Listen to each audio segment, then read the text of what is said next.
What if I told you that $100 a month, less than most people spend on coffee, could change your entire life? Not in a year, not in 5 years, but in 30.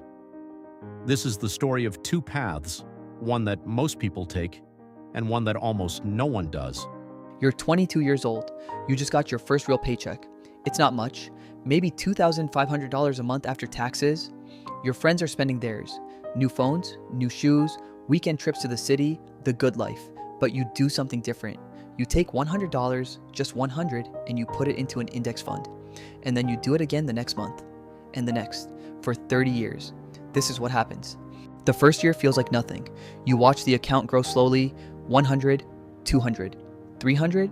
By December, you have $1,200 in there, maybe $1,250 with a little growth. You feel disappointed, like you wasted 12 months. Your friends went to Bali, you went to work. And here's the truth nobody tells you. This is where 90% of people quit. They look at the small number.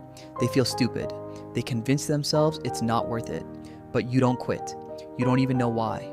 Maybe because losing $100 a month doesn't really hurt. So you keep going. Year 2, year 3. You start noticing something strange. You don't miss the $100 anymore. It just disappears every month and you forget about it. Like a Netflix subscription you signed up for and stopped seeing on the bill. By year 5, you've put in $6,000 of your own money, but the account shows $7,300. It's not life-changing, but for the first time, you understand what compound interest actually is. The market made you $1,300 while you weren't looking. Then the market crashes. Your account drops 30% in 3 months.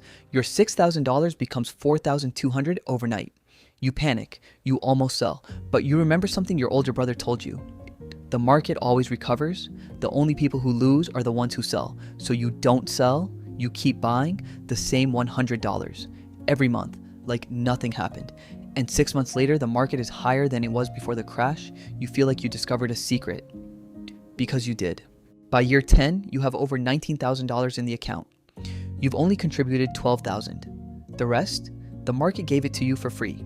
Around this time, friends start coming to you. How did you do it? You don't even make that much money. You tell them, 100 a month, index funds, don't touch it. They nod, they smile, they tell you it's a great idea, and then they go home and don't do it. Because saving $100 a month feels boring, and humans don't get rich from boring, or so they think. Year 15. You're 37 now. The account has $40,000 in it, and here's where everything changes. For the first time, the interest your money earns each year is bigger than what you put in. Your money is now working harder than you are. Some friends bought BMWs back at year 5. Those cars are worth $5,000 today. Maybe less. Your $100 a month from year 1, that single contribution is now worth almost 3 times what you paid for it. You start to see the world differently. You stop calculating things in dollars. You start calculating them in time. A $50 dinner isn't $50 anymore. It's $50 you didn't invest, which means $400 you'll never have at retirement. You're not cheap. You're awake. Year 20, you have $80,000. Year 25, $160,000. You're 47 years old.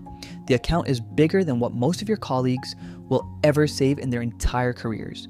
And you're still putting in just $100 a month. But by now, the account itself earns over $13,000 a year on its own, without you doing anything. You realize something painful and beautiful at the same time. The account is now richer than you were when you started this journey. Year 28. Your friend Mike calls you. He's 50 years old. He just lost his job. No savings. 2 kids in college. He's crying on the phone. You help him out. Quietly. Without fanfare. Because you can. And you think about how easily that could have been you. The only thing that separated your life from his? $100 a month. For 30 years. That's it. You're 30. You're 52 years old. You log into the account. The number on the screen is $349,100. You contributed $36,000 of those dollars over those 30 years. The other $313,000 that came from doing nothing, just leaving it alone, month after month, year after year, decade after decade. You look at your reflection. You see the 22-year-old who decided not to go to Bali. And you want to thank her, because that $349,000 isn't really money. It's options.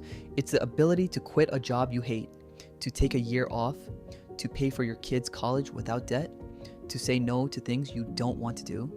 Most people work their entire lives so they don't have to worry about money. You stopped worrying about money at 22. And here's the part that hurts. You weren't smart, you weren't lucky, you weren't special, you just didn't quit. This is the boring truth nobody wants to hear. Wealth isn't built in a month. It's built in decades with small decisions you'll forget you made. $100 a month sounds like nothing. And it is. That's the point. It's so small you don't notice it leaving. So small that 30 years later, you barely remember the sacrifice. But the math doesn't care if it's small. It only cares if it's consistent. The hardest part isn't finding the $100. It's not quitting in year one when it feels like nothing. If this story made you think, hit subscribe. Every Monday, Wednesday, and Friday, we tell stories like this. The money lessons they didn't teach you in school, and tell me in the comments. If you started today, what would your $100 story look like in 30 years? I read every reply. See you in the next one.